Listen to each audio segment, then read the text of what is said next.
अस्सलाम वालेकुम मतीउल्लाह जान MJ TV। आज हम MJ TV चेस बोर्ड पे पाकिस्तान के 30वें चीफ जस्टिस की तैनाती के अमल के हवाले से आपको कुछ मालूमात देना चाहते हैं। 26वीं आइनी तरमीम के बाद आइन के अंदर जो एक नई पार्लिमानी कमेटी मुतारफ़ कराई गई है जो तमाम की तमाम सियासतदानों पर मुश्तमिल है, हम इसके बारे में बात करेंगे। फिर आपको बताएंगे कि इस पार्लिमानी कमेटी में कौन सी सियासी जमातों की कितनी नुमाइंदगी है और बज़ाहिर इस कमेटी ने जो फ़ैसला करना है इसमें किसका पलड़ा भारी होगा, यानी कि हुक्मरान इत्तेहाद के कितने हैं। और वो फिर आपको ये बताएंगे कि जो जजेस हैं जिनमें से नया चीफ जस्टिस चुना जाना है, इन जजेस में पहले 3 जजेस कौन से हैं जो आइनी तरमीम के मुताबिक जिनको पार्लिमानी कमेटी कंसिडर करेगी।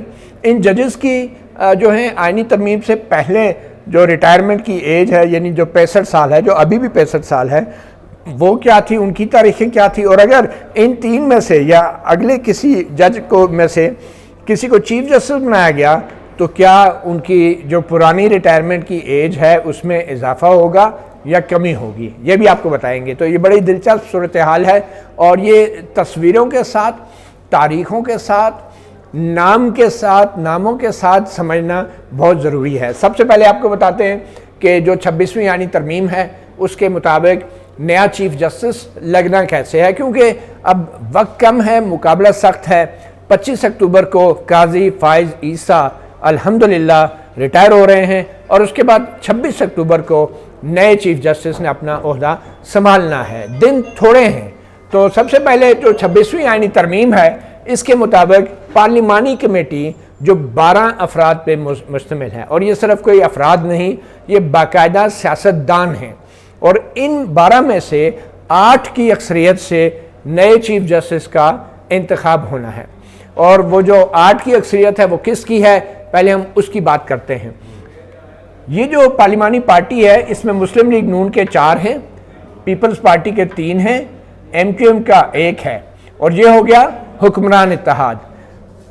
इसके 8 अरकान पहले से तैयार माल है, रेडीमेड 8 अरकान जो कि रिक्वायर्ड हैं चीफ जस्टिस की तैनाती के लिए। तो हुकूमत ने इस कमेटी को जो बनाया है, ये कमेटी बाकायदा तौर पे अब मुलाकात तो करेगी, जजेस के नाम भी होंगे, मीटिंग होगी, कई घंटे बाद बंद कमरे में इसका इजलास होगा, मगर बाहर आएंगे और फिर बताएंगे कि हमने बड़ा गौर व फिक्र किया है। लेकिन जो गौर व फिक्र है इस पार्लिमानी कमेटी की जो मतनासब नुमाइंदगी जिसको कहा गया है आइनी तरमीम के तहत, वो हमारे सामने है कि 8 जो मेंबर हैं 12 में से पहले ही 2/3, ये जो 2/3 है ये पहले ही हुकूमत के पास पूरी है।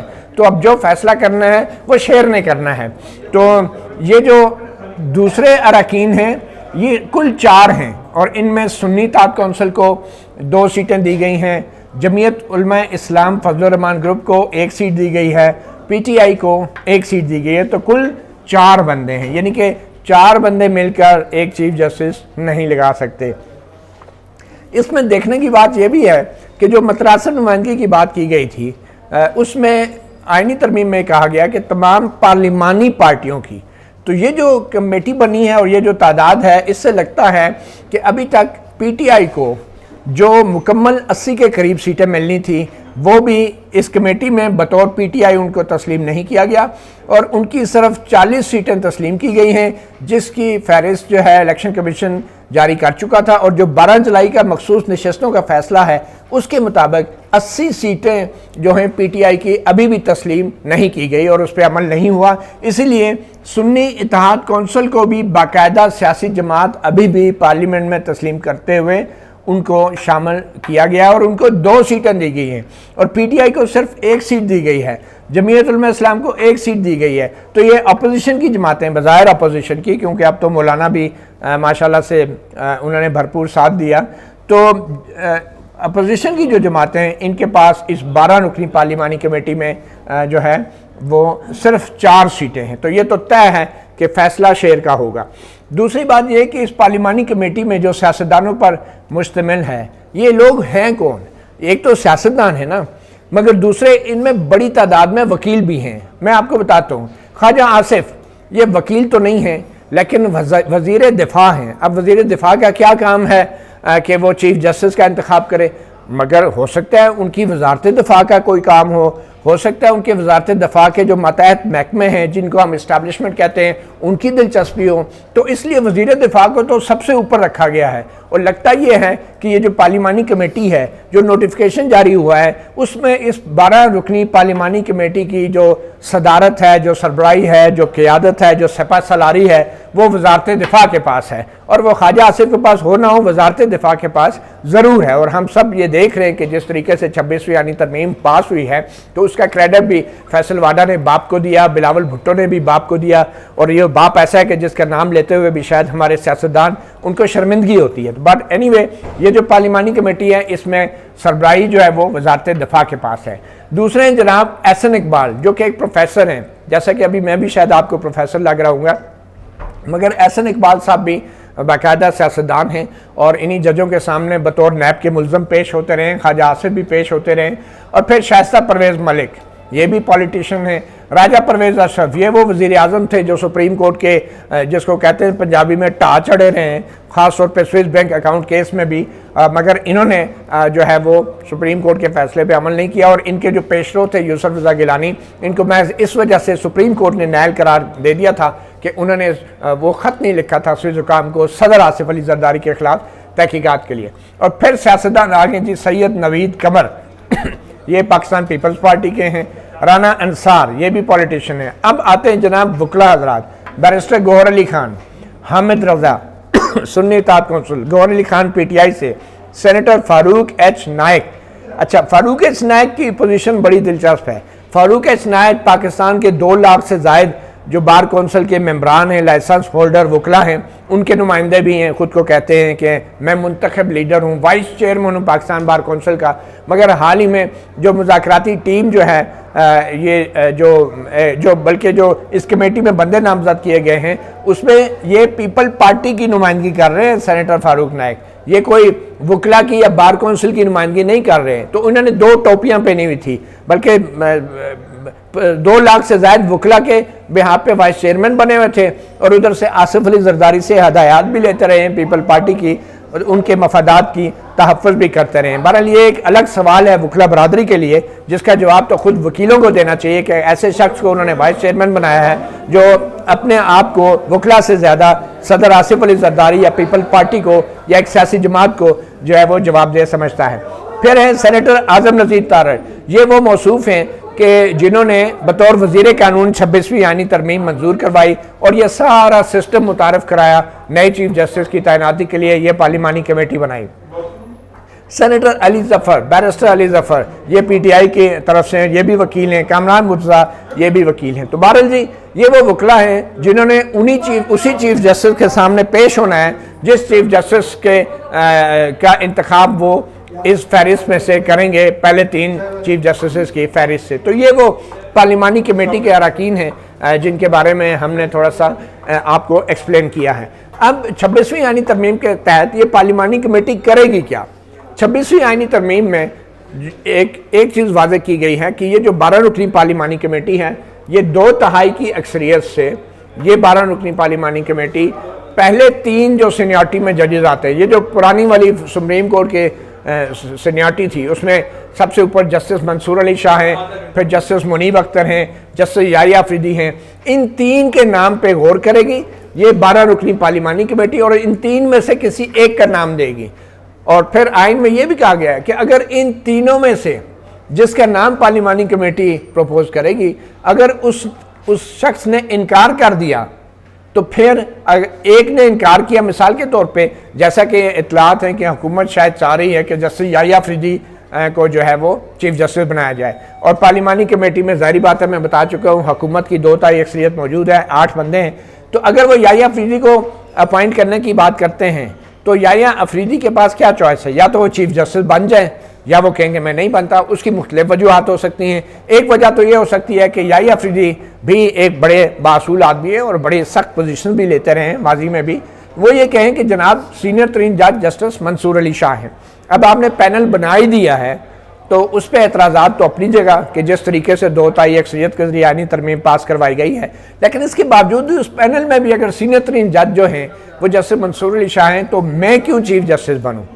और अच्छा, ये तो एक होगी असूल की बात। दूसरी जो है कुछ अदाद शुमार की बात है, कुछ कैलकुलेटर की बात है, कुछ मफाद भी है। और वो ये हो सकता है कि आम हालात में अगर justice Yahya Afridi chief justice नहीं बनते तो फिर 65 साल की उम्र उनकी 22 जनवरी 2030 को पूरी हो रही है, यानी कि वो 22 जनवरी 2030 तक एज अ जज सुप्रीम कोर्ट रहेंगे।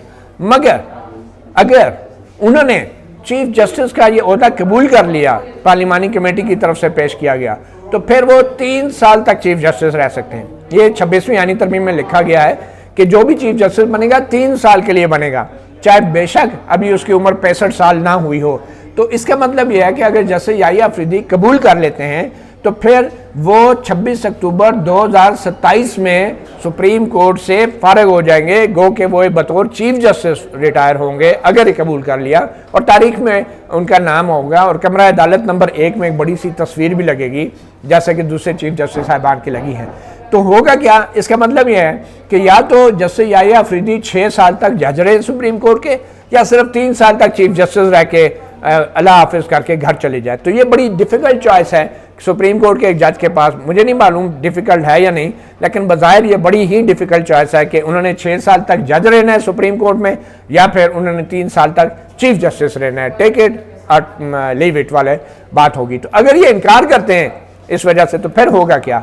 26वीं आईनी तरमीम के मुताबिक अगर जस्टिस याहिया अफरीदी या कोई भी एक जज इनकार करता है तो फिर जो पार्लिमानी कमेटी है वो इन 3 सीनियर 3 जजों में से अगर एक ने इनकार किया तो वो बाकी 2 के नाम कंसिडर करेगी, यानी कि जस्टिस मुनीब और जस्टिस मंसूर अली शाह।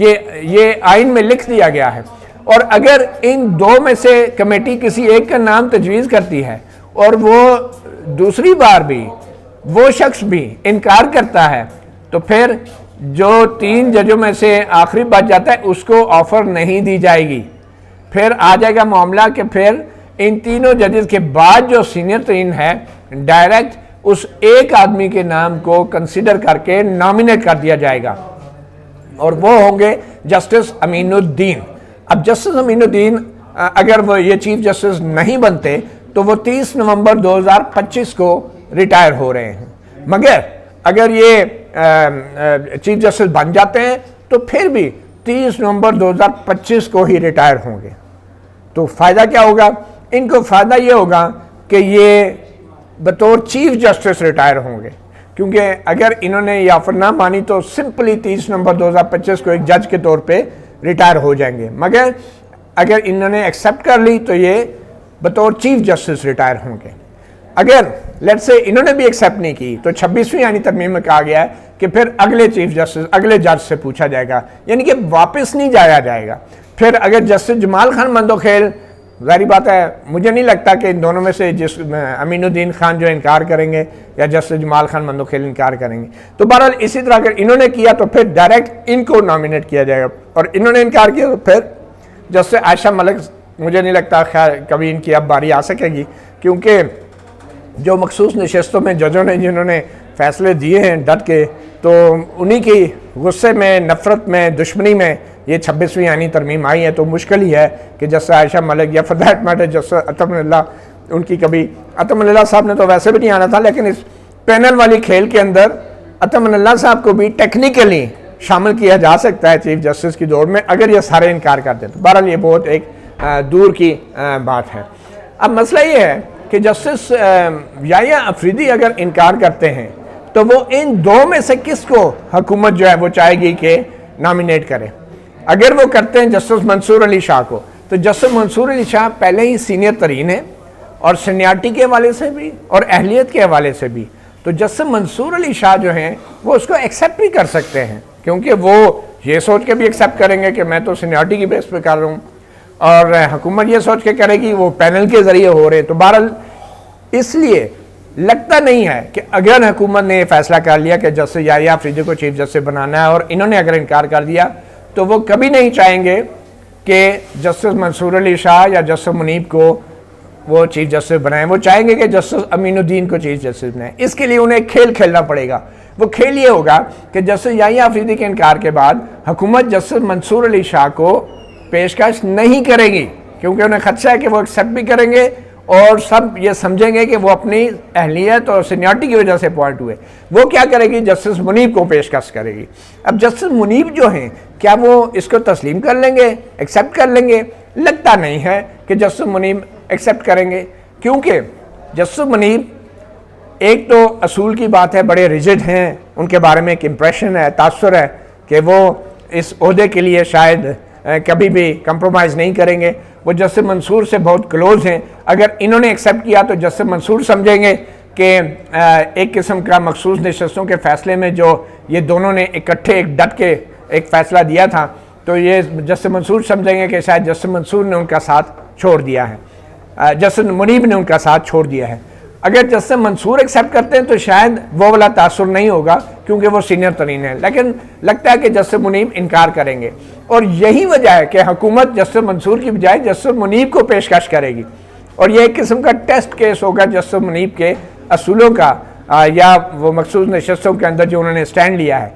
और हुकूमत इसलिए जस्टिस मुनीब को पेशकश करेगी क्योंकि हुकूमत ये समझती है कि जस्टिस मुनीब इनकार करेंगे। तो फिर ये असूल रखने की क्या ज़रूरत पड़ी हुकूमत को, कि हुकूमत अगर समझती थी, उन्होंने असूल इसलिए रखा कि हुकूमत को ये यकीन था कि जस्टिस मंसूर को तो हमने पेशकश करनी नहीं है, तो जस्टिस मुनीब ने पेशकश माननी नहीं है। तो अल्टीमेटली जो हुकूमत चाहेगी वही होगा, और वो क्या होगा कि बात जस्टिस अमीनुद्दीन खान पे आ जाएगी। तो जस्टिस मुनीब के इनकार करने की एक और वजह भी है। जस्टिस मुनीब 65 साल की उम्र में 13 दिसंबर 2028 को रिटायर होना है उन्होंने। अगर वो आज चीफ जस्टिस का ओहदा कबूल कर लेते हैं तो आइन के तहत वो सिर्फ 3 साल तक चीफ जस्टिस रहेंगे, और 3 साल बाद वो 26 अक्टूबर 2027 को रिटायर हो जाएंगे। यानी कि पूरे तकरीबन 14 महीने पहले वो सुप्रीम कोर्ट से जाना पड़ेगा उन्हें, अगर वो चीफ जस्टिस का ओहदा तस्लीम करते हैं। तो ये 14 महीने का फ़र्क भी है, और इस हवाले से भी जस्टिस मुनीब के लिए शायद ये मुनासिब ना हो कि वो चीफ जस्टिस का ओहदा कबूल करें, क्योंकि बात वही फिर जस्टिस याहिया अफरीदी वाली आ जाती है। अगर याहिया अफरीदी चीफ जस्टिस बनते हैं तो उनको 3 साल की मुद्दत छोड़नी पड़ेगी अपनी सुप्रीम कोर्ट के जज की, और अगर जस्टिस मुनीब अख्तर बनते हैं तो उनको 14 माह की अपनी सुप्रीम कोर्ट की जजी छोड़नी पड़ेगी और जल्दी रिटायर होना पड़ेगा।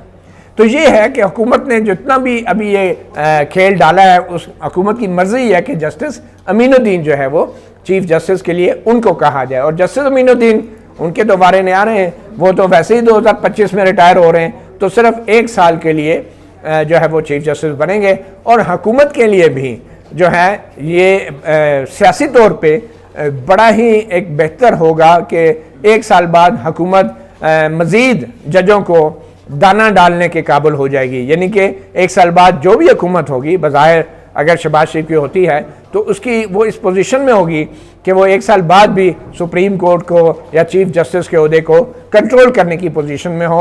और जो ही नवंबर 2025 में जस्टिस अमीनुद्दीन रिटायर हो जाए तो फिर वो नया सिलसिला शुरू होगा। नया क्या शुरू होगा, 30 नवंबर 2025 को एक और पार्लिमानी कमेटी जो है वो तश्कील दी जाएगी, अगर यही कमेटी ना हुई। और फिर वो जो है टॉप के 3, फिर टॉप के 3 इनकी रिटायरमेंट के बाद कौन से होंगे टॉप के 3? इनकी रिटायरमेंट के बाद टॉप के 3 होंगे जस्टिस मंसूर, जस्टिस मुनीब और जस्टिस याहिया अफरीदी।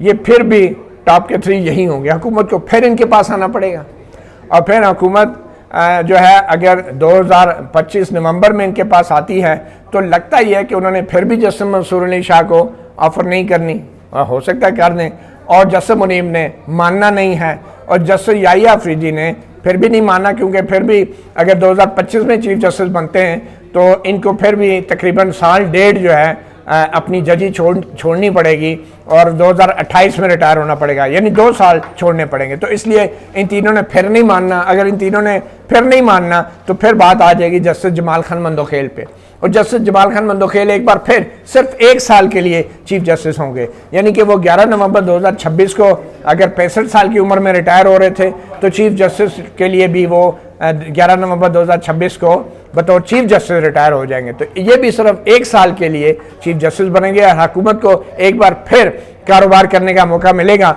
और फिर अदलिया को जो है वो दाना डालने का मौका मिलेगा। तो ये 1-1 साल के जो चीफ जस्टिस हैं अगले तकरीबन 2 साल में, तो ये हुकूमत के लिए बारगेनिंग की बड़ी अच्छी पोजीशन क्रिएट हो जाएगी। हाँ, अगर in the meantime justice Munib ने एक्सेप्ट कर लिए, इस बात का इम्कान ये इसलिए भी है कि अगर जस्टिस मुनीब ने 2028 को 65 साल की उम्र में रिटायर होना है, तो अगर 2026 में जो है या 2025 में दोबारा अगर ऑफर होती है तो 3 साल के लिए, तो फिर जस्टिस मुनीब की कैलकुलेशन के पॉइंट ऑफ व्यू से उनके लिए जो है ये एक्सेप्टेबल होना चाहिए। मगर असूल के अगर देखा जाए तो शायद जस्टिस मुनीब फिर भी इनकार करें, लेकिन कैलकुलेशन की जाए तो फिर जस्टिस मुनीब जो है as a chief justice retire होने को मुनासिब समझेंगे, क्योंकि फिर उसके बाद उनकी रिटायरमेंट जो है वो 2028 में ही होगी।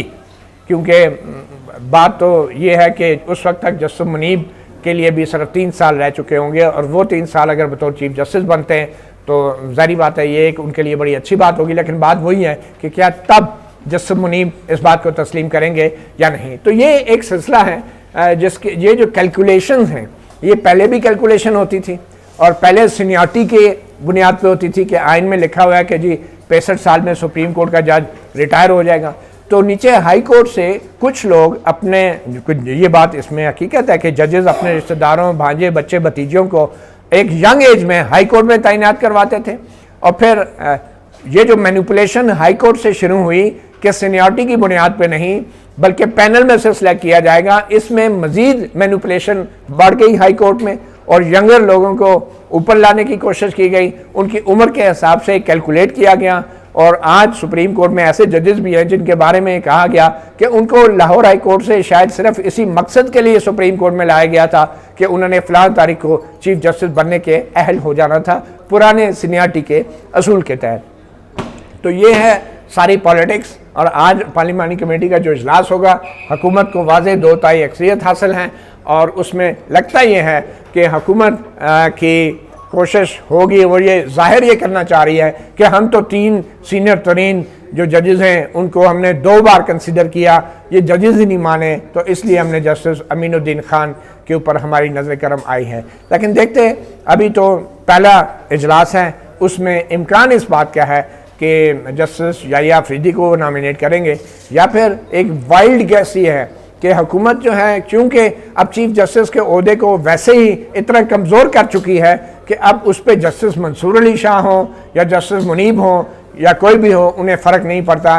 लेकिन फ़र्क ज़रूर पड़ेगा, उनको ख़दशा ये है कि अगर जस्टिस मंसूर अली शाह इस नए कमज़ोर चीफ जस्टिस के ओहदे पे आते भी हैं तो भी ये उनमें इतनी सलाहियत और इतनी काबिलियत है कि वो सुप्रीम कोर्ट के चीफ जस्टिस होते हुए भी आइनी जो बेंचेस बनेंगे उन पे असरअंदाज हो सकते हैं। और वो जो आइनी बेंचेस बनने की बात है उसके हवाले से जस्टिस मंसूर अली शाह पहले ही कुछ ऑब्जर्वेशन दे चुके हैं कि ये तो अभी तय करना बाकी है कि कौन से मुकदमात आइनी बेंचेस में जाएंगे और कौन से मुकदमात वो पुराने वाले बेंचेस के सामने जाएंगे। तो इस हवाले से आज का दिन बड़ा अहम है। आगे सिर्फ 4 दिन रह गए हैं। पार्लिमानी कमेटी जो है, ये जो सियासतदान हैं, अब इन्होंने चीफ जस्टिस का इंतखाब भी करना है। आज सुबह के वक्त एडवोकेट कामरान मुर्तज़ा साहब अपनी वकालत करके निकल रहे थे, तो मैंने उनसे ये सवाल किया कि कामरान मुर्तज़ा साहब, अभी आप पार्लिमानी कमेटी में चीफ जस्टिस का इंतखाब करने जा रहे हैं, तो जिन 3 चीफ जस्टिस के नाम जिन पे आपकी पार्लिमानी कमेटी गौर करेगी, क्या आज आप इन 3 में से किसी के सामने पेश हुए? तो उन्होंने कहा इससे कोई फ़र्क नहीं पड़ता। तो मैंने उनसे कहा कि फ़र्क तो पड़ेगा कि जब 3 के सामने आप एक बड़े बड़े क्लाइंट्स का केस लेके जाएंगे तो वो 3 के 3 आपको एज आ वकील नहीं, शायद उनमें से कुछ जज, ज़रूरी नहीं है ये 3 ऐसे हों, लेकिन शायद कुछ जज मुस्तकबिल में वो आपको अपने लिए एक वोट के तौर पे देखेंगे। तो बहरहाल एडवोकेट कामरान मुर्तज़ा की राय मुख्तलिफ थी इस हवाले से, और वो फिर मुझसे बात करके अब पार्लिमानी कमेटी के इजलास के लिए चले गए हैं। तो ये थी सूरत हाल। पार्लिमानी कमेटी ने जो आज इजलास करना है और नए चीफ जस्टिस ने जो तैनात होना है, और इतनी मेहनत, इतना तरद्दुद जिस चीफ जस्टिस के ओहदे के लिए ये पार्लियामेंट कर रही है, वो अब सवाल ये पैदा होता है कि जो पूरी की पूरी पार्लियामेंट जो है किसी दबाव में आइन में 2/3 अक्सरियत से तरमीम कर लेगी, तो फिर ये टोटल 12 सियासतदान, इनकी क्या वक़्त है कि ये किसी के दबाव में आए बगैर आज़ादाना तौर पे किसी अहल, काबिल और सलाहियत वाले जज को चीफ जस्टिस ऑफ पाकिस्तान लगाएंगे, क्योंकि इसका मतलब ये होगा आइन के ऊपर अमल दरामद, और इसका मतलब ये होगा कि उन कुव्वतों को मावरा आइन इक़दामात से बाज रखना है जो पिछले 76 साल से पाकिस्तान की सियासत पे और अगर अब देखा जाए तो पार्लियामेंट पे गालिब हैं। मतीउल्लाह जान, MJ TV से इतना ही, इजाज़त दीजिए। अल्लाह हाफिज़।